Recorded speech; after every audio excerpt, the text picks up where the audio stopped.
రామకృష్ణారెడ్డి గారు నిన్న కొన్ని అనివార్య పరిస్థితుల్లో నమస్కారం అండి అరెస్ట్ కావాల్సినటువంటి పరిస్థితి ఏర్పడింది. కోర్టులో బెయిల్ కోసం యాంటిసిపేటరీ బెయిల్ కోసం ప్రయత్నం చేస్తే ఇచ్చేయండి సార్, బెయిల్ ఇచ్చేయండి. బెయిల్ అంటే ఇవ్వండి రా. చాలా విచారణ తర్వాత యాంటిసిపేటరీ బెయిల్ తిరస్కరించడంతో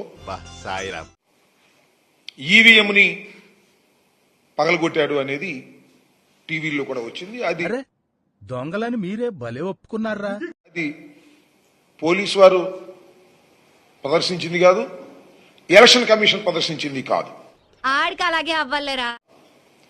అది లోకేష్ గారి ట్విట్టర్ నుంచి బయటకు వచ్చింది. మరి అనుకున్నా అడు తిరిగి నా మీదగా వస్తాడు అనుకున్నా. మరి ఆయనకి ఎందుకు అలా వచ్చిందో,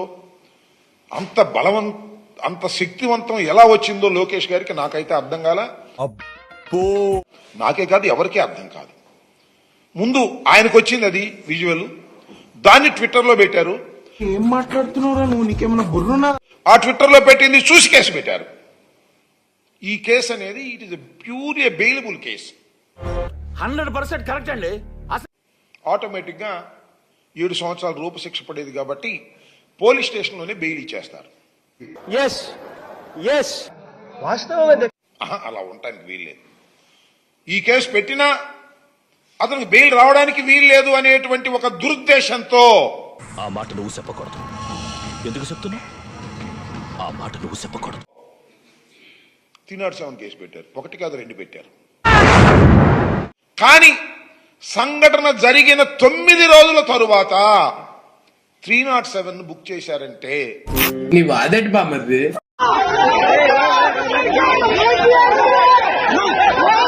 వీడు మారడు, బుద్ధి లేని సన్నాసి. ఈ జాతీయ అధికార ప్రతినిధి పట్టాభి గారు ఫోన్ లైన్ లో అందుబాటులో ఉన్నారు. పట్టాభి గారు నమస్కారం అండి. నమస్కారం అండి. నమస్కారం అండి. పట్టాభి గారు, పిన్నెల్లిని ఎట్టకేలకు అరెస్ట్ చేశారు. అయితే బాత్రూమ్ లో నుంచి పారిపోయే ప్రయత్నం చేసినా కూడా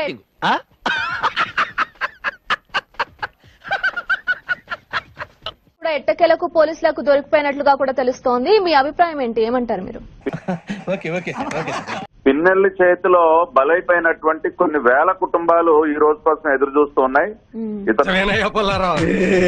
ఇతను పాపాలు ఎప్పుడు పండుతాయి, ఇతను కటకటాలు వెనక్కి ఎప్పుడు వెళతాడా అని చెప్పి కొన్ని వేల మంది, లక్షల మంది ఎప్పటి నుంచి ఇది కరెక్ట్ గా చెప్పేవయ్యా ఉన్నాయి.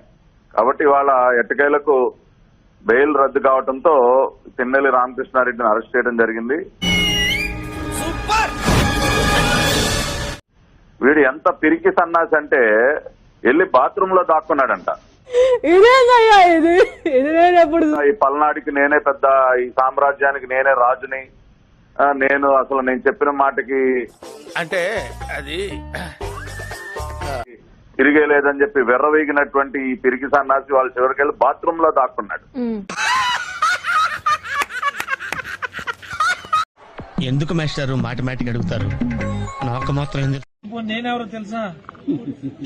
ఎవరు చెప్పు? చెప్పలేదండి. నాకు తెలీదమ్మా. నేనెవరో తెలుసా? ఎవరు చెప్పు? చెప్పలేదండి. ఎవరిచ్చాడ్రా మినిస్ట్రీ ఆడికి? చాలు, నేను పోతానన్నయ్యా, నేను పోతాను. అయిపోతే నేనెవరో తెలుసా? ఎవరు చెప్పు? చెప్పలేదండి. అన్ని అయిపోతే తెలియక అడుగుతున్నాను. ఇదో బతుక ఒక మిషనరీ మాదిరి ఎలా పనిచేస్తాననేది ఒకసారి గమనించమని కోరుతా ఉన్నాను. ఓకే, నువ్వు ఎట్లా చెప్తే అట్లా. రైతుల సంక్షేమం కోసం, రైతుల అభివృద్ధి కోసం జగన్మోహన్ రెడ్డి గారు తీసుకొచ్చినటువంటి ఒక బ్రహ్మాండమైనటువంటి ఇంధనం. నాకు అర్థం కాలేదు సార్. నెమ్మదిగా అన్ని అర్థమవుతాయి కానీ చూడటం కాదండి,